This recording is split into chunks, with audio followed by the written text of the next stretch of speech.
جب میری بیوی مجھ پر الزام دھرتی اور وہ اکثر مجھ پر الزام دھرتی تھی، اس وقت میرا جی چاہتا کہ اسے کہوں بی بی میرا قصور نہیں ہے۔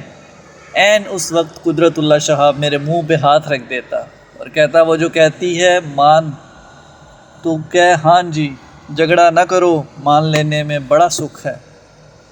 میں بڑا بخیل آدمی ہوں اور میرا غصہ سدھ بدھ مار دینے والا ہے۔ ایک جکڑ چلتا ہے، ٹہنی ٹہنی پتا پتا گزرتا ہے اور پھر وہی گرد۔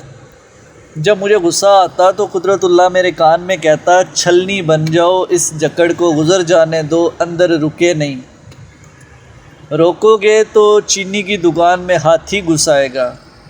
غصہ کھانے کی نہیں پینے کی چیز ہے۔ جب میں کسی چیز کے حصول کے لیے بار بار کوشش کرتا تو قدرت اللہ کی آواز آتی ضد نہ کرو، اللہ کو اجازت دے دو اپنی مرضی کو کام میں لائے۔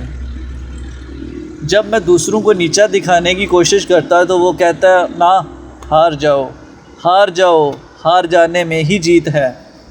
جب بھی میں تھکا ہوتا، کوئی مریض دوا لینے آتا تو میں اسے ٹالنے کی سوچتا تو قدرت اللہ کہتا دوا دے دو، شاید اللہ کو تمہاری یہی ادا پسند آ جائے۔ یہ وہ سبق ہے جو ہماری روزمرہ کی زندگی میں کام آ سکتا ہے۔ یہ باتیں ممتاز مفتی قدرت اللہ شہاب صاحب کے بارے میں لکھ رہے ہیں۔